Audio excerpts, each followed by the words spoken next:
अस्सलाम वालेकुम, आप देख रहे हैं पाकिस्तान एट 7 और मैं हूं नाजिया अशर। हमारे आज के प्रोग्राम की टॉप स्टोरीज ये हैं। अपोजिशन आस्तीने चढ़ाकर तैयार, वजीर दाखिला चौधरी निसार के कौमी असम्बली में जवाब का इंतजार। कौमी असम्बली के गर्मा गर्म इजलास में सानहा कोयटा से मुतालिक जुडिशल कमीशन की रिपोर्ट पर बात होगी।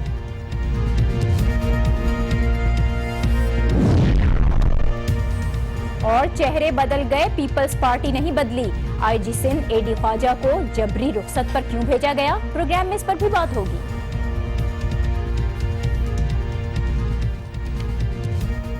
बलूचिस्तान रिपोर्ट की बाज़गश्त अब ऐवानों तक जा पहुंची है।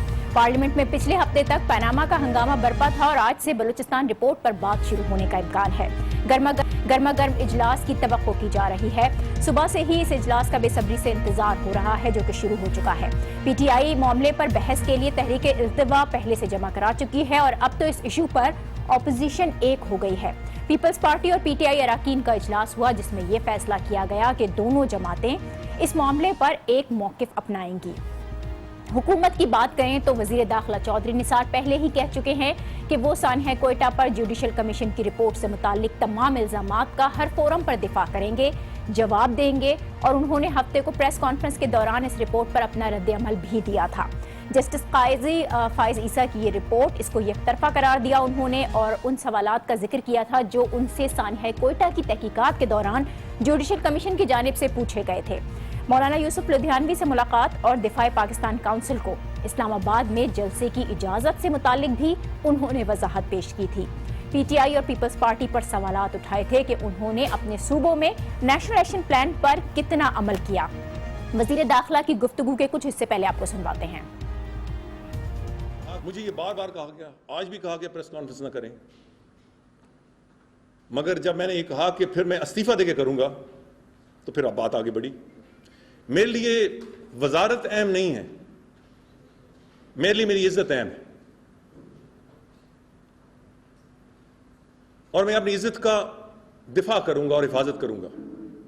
अगर किसी सुप्रीम कोर्ट के जज की इज्जत है और होनी चाहिए, सब हमारे लिए काबिल एहतराम है, बल्कि सबसे बढ़ के काबिल एहतराम है, मगर उस मोहतरम सुप्रीम कोर्ट के जज को यह भी समझना चाहिए कि उनके सामने जो पेश हो रहे हैं उनकी भी इज्जत है।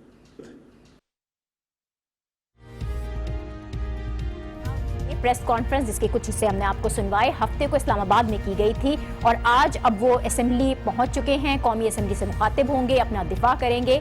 आज के इजलास में सूरत हाल क्या बन सकती है, आज का ये प्रोग्राम और उसका पहला सेगमेंट, इसी पर हम, लेकिन पहले एक ब्रेक। देखते रहिए पाकिस्तान एट 7।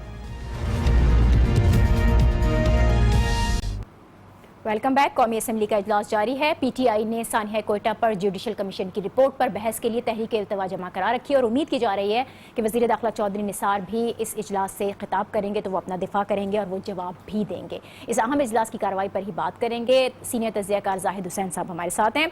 बहुत शुक्रिया जाहिद हुसैन साहब आपका।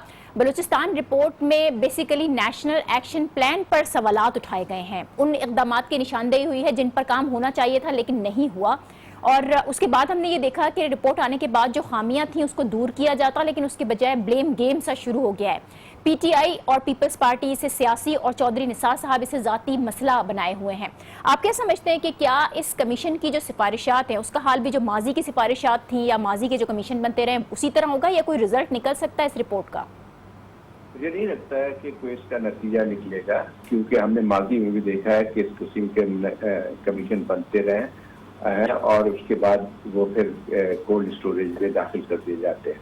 इसमें ये जरूर बात थी कि ये इसकी कमीशन की रिपोर्ट जो है वो पब्लिक हुई है। इससे पहले तो बहुत से ऐसे कमीशन की रिपोर्ट थी जो कि पब्लिक तक नहीं हुई है और मैं समझता हूँ कि ये इसके बाद जो है जो ये इस किस्म की रिपोर्ट आई है जिसमें ज्यादातर जो इल्जाम जो है वो लगाया गया है चौधरी निसार साहब की इंटीरियर मिनिस्ट्री है और उनकी जो उनका महकमा है उसकी तरफ। लेकिन किसी और जगह पे अगर ये चीज होती तो यकीनी तौर पे वजीर दाखिला को एक अपने ओहदे से मुस्तफी होना पड़ता, क्योंकि एक डैमनिंग रिपोर्ट है। इसमें उन्होंने इल्जाम यही लगाया है कि ये इन्होंने कभी भी तवज्जो नहीं दी कि जो है नेशनल एक्शन प्लान पे अमल दरामद हो सके। एक लिहाज से उन पर जिम्मेदारी आयद की गई थी कि जो बढ़ती हुई एक दहशत गर्दी की कार्रवाइयाँ मुल्क में हो रही हैं اور خاص طور پہ جو واقعات کوئٹہ میں پیچھے ہوئے ہیں تو اس کی ذمہ داری جو ہے وہ پوری طرح وزیر داخلہ کے اوپر ڈالی گئی ہے اور صوبوں کے بہتر.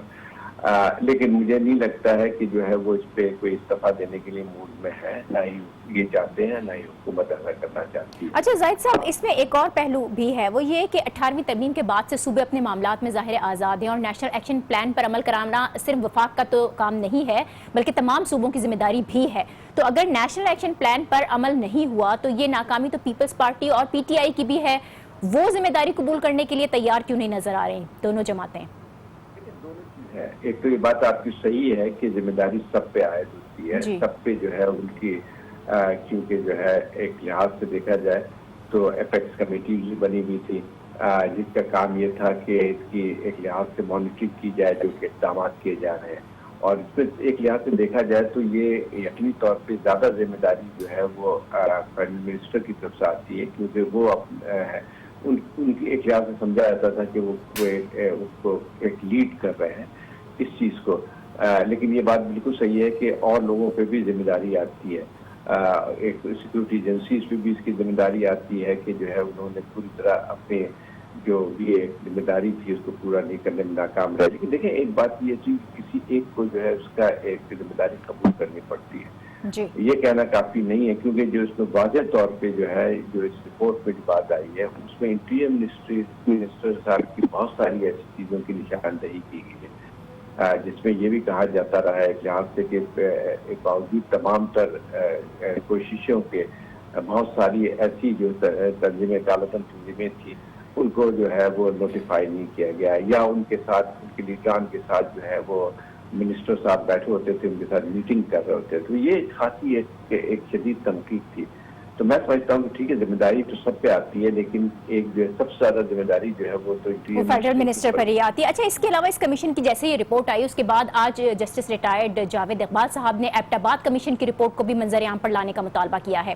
اے پی ایس حملہ ہو یا پھر ایئرپورٹ پر ہونے والا اٹیک ہو, کسی بھی سانحے کی جو تحقیقاتی رپورٹ ہے وہ سامنے نہیں آئی, لیکن اب مطالبات ہو رہے ہیں اور بہت کھل کر ہو رہے ہیں. کیا یہ رپورٹس اس لیے سامنے نہیں لائی جا رہی ہیں کہ کہیں حکومت کی جو نااہلی ہے اس کا پول نہ کھل جائے؟ ہماری یہاں عجیب بے حسی ہے کہ ایک لحاظ سے پبلک پریشر میں جو ہے یا اس چیز کو ٹالنے کے لیے جو ہے اسٹیشن کمیشن تو بنا دیا جاتے ہیں, لیکن کوئی گورنمنٹ سنجیدہ نہیں ہوتی ہے کہ اس رپورٹ کی جو بنیاد ہے جو بھی چیزیں سامنے آتی ہیں اس کے اوپر کوئی کارروائی کی جائے.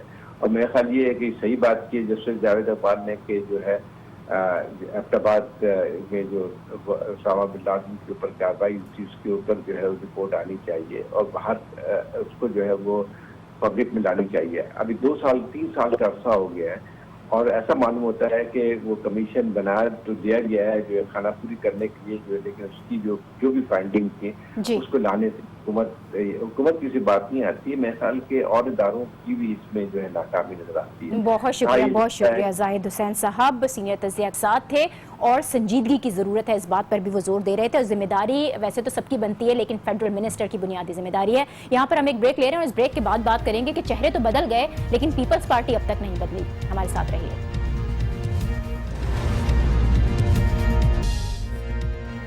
Welcome back. پیپلز پارٹی کے ریوائیول کی کوششیں, پنجاب میں کھڑے ہو کر نئی پارٹی بنانے کے دعوے, ماضی کی غلطیاں نہ دہرانے کی باتیں سب ہوا ہو گئیں.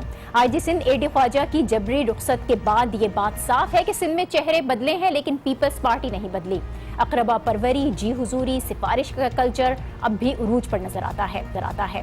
اس کلچر کی راہ میں جو رکاوٹ بنے ہیں انہیں جانا پڑتا ہے. آئی جی سندھ کی بھی یہی خطا تھی جس کی انہیں سزا ملی ہے. وہ سیاسی تقرریوں کی راہ میں رکاوٹ بنے, پولیس کو سیاسی بنیادوں پر استعمال ہونے سے روکا, بااثر کاروباری شخصیت کی جی حضوری سے انکار کیا, بدین میں کاشتکاروں کو سستے دام گنے کی فروخت پر مجبور کرنے کے معاملے کا نوٹس لیا جس پر سندھ حکومت ان سے ناراض تھی. 1 ماہ سے انہیں ہٹانے کی کوششیں کر رہی تھی لیکن وفاق اس پر تیار نہیں تھا. اب اچانک اس تمام معاملے میں اہم ڈیولپمنٹ ہوئی ہے اور وہ یہ ہے کہ آئی جی سندھ 15 روز کی چھٹی پر چلے گئے ہیں اور خبریں بھی یہی آ رہی ہیں کہ شاید اس عہدے پر ان کی واپسی ممکن نہ ہو سکے.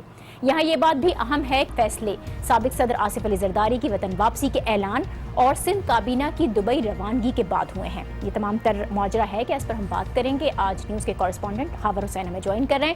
بہت شکریہ خاور. یہ سارا معاملہ ہے کیا؟ सिंध हुकूमत और आईजी सिंध एडी ख्वाजा के दरमियान बुनियादी मसला क्या है, बुनियादी प्रॉब्लम किधर है? बहुत अरसे से सिंध हुकूमत और आईजी सिंध के दरमियान एक चपकलिश चल रही थी, मुख्तलिफ तकर्रियों तबादलों के हवाले से भी, फिर भर्तियों के हवाले से भी। एक केस था क्लिफ्टन के इलाके में, एक घर पर छापा मारा गया था और उसमें फिर कुछ असला बरामद हुआ था। उस केस को ख़त्म करने के हवाले से भी आईजी पर दबाव था कि इस केस को जो है वो ख़त्म किया जाए। वो घर जो है वो किसी एक कारोबारी शख्सियत का था जो पीपल्स पार्टी की आला क़यादत की बहुत करीबी समझी जाती है, बल्कि यूँ कहा जाए कि बिज़नेस पार्टनर भी हैं। उसके बाद अब जब ये मामला तेज़ तब हुआ जब बदीन में जो गन्ने की जो काश्त की जाती है, उस हवाले से जो शुगर मिल को गन्ना सप्लाई किया जाता है, उन ट्रालियों को जो है वो ज़बरदस्ती एक मखसूस शुगर मिल की तरफ मोड़ा जा रहा था। इस हवाले से काश्तकारों की जानिब से आईजी सिंध को दरख्वास्तें दी गई कि ये आपकी जो पुलिस है वो इसमें मुलविस है और वो हमारी जो गन्ने की ट्रालियां हैं उन्हें ज़बरदस्ती एक मखसूस शुगर मिल की जानिब जो है वो मोड़ रही है। तो इस पर आईजी सिंध ने नोटिस लिया और अपने अफसरान की सरजनिश की। उन्हें कहा कि आपका ये काम नहीं है सियासी मामलात में दखल अंदाजी करना, जिस पर जो है वो मामलात ख़राब हुए। और फिर आईजी सिंध को दुबई से एक कॉल मौसूल हुई जिसमें इंतहाई सख्त लहजा इस्तेमाल किया गया था, जिस पर आईजी सिंध ने उन्हें आगे से जवाब दिया कि आप मुझसे इस लहजे में बात ना करें। यही सियासी तौर पर आकर मामलात बिगड़े हैं, ये कोई इंतजामी मामला नहीं है। अब यहाँ जो पॉइंट बनता है वो ये है कि कराची ऑपरेशन का जब आगाज हुआ था तभी ये बात कही गई थी कि बुनियादी नुक्ता ये होगा कि कराची पुलिस को, सिंध पुलिस को सियासत से पाक किया जाए। क्या मुस्तकबिल करीब में ऐसा नजर आता है? पीपल्स पार्टी को इस बात का इदराक है कि जो सिंध की पुलिस है वो सियासत से पाक नहीं है? जिस शिद्दत से कराची ऑपरेशन शुरू हुआ था अब उसमें कदर नरमी जो है अब देखने में आ रही है और काफ़ी हद तक बल्कि। और कराची में अब स्ट्रीट क्राइम का रेशियो अगर आप देखें पिछले 6 माह का तो वो आपको जो है वो नज़र आएगा। चोरी की वारदातें, गाड़ी छीनने की वारदातें जो अभी पुलिस ने रिपोर्ट अपनी जमा कराई है उसमें वाज़े नज़र आ रहा है कि अब कराची में एक दफ़ा फिर से इसी तरह से जो दीगर करप्शन के क्राइम थे या चाइना कटिंग ज़मीनों के खुर्द-बुर्द था, वो तमाम मामले अब फिर दोबारा से शुरू हो रहे हैं। और ये उसी की जो है सिलसिले की कड़ी है। और बहुत सारे करप्ट अफसरान जो यहाँ से फरार हो गए थे, बहुत से रहनुमा जो यहाँ से फरार हो गए थे, वो भी अब वापसी के लिए पर तोल रहे हैं। और ठीक, अच्छा, इसके अलावा एक और अहम पहलू भी इस चीज़ का नज़र आता है, वो ये है कि पुलिस के अंदर जो सियासी भर्तियाँ थीं वो भी वजह इख्तिलाफ बनी है। अभी जो रिसेंटली भर्तियाँ हो रही थी वो NTS टेस्ट पर हो रही थी जो कि बहुत साफ शफाफ थी।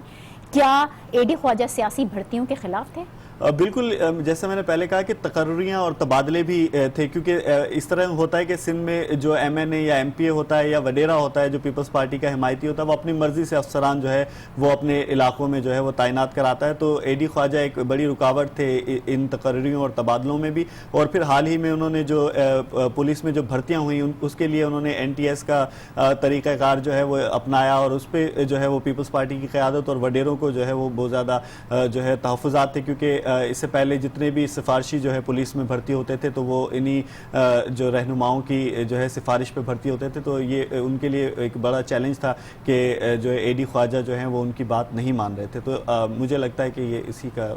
बहुत शुक्रिया। ख़ाबर हुसैन हमारे साथ थे। आज अकरबा परवरी है, सिफारशी कल्चर है और सियासी असर व रसूख, ये ऐसी लानत है जिनके खात्मे तक निज़ाम बिल्कुल भी ठीक नहीं हो सकता। कराची ऑपरेशन का एक अहम हिस्सा पुलिस को गैर सियासी बनाना भी था और अब ये हुकूमत का ही काम है कि वो इस मामले पर तवज्जो दे ताकि पुलिस को जो सियासी असर व रसूख है उससे बाहर निकाला जा सके। इसी के साथ आज के इस प्रोग्राम से मुझे दीजिए इजाज़त। कल आपसे फिर मुलाकात होगी। अल्लाह हाफ़िज़।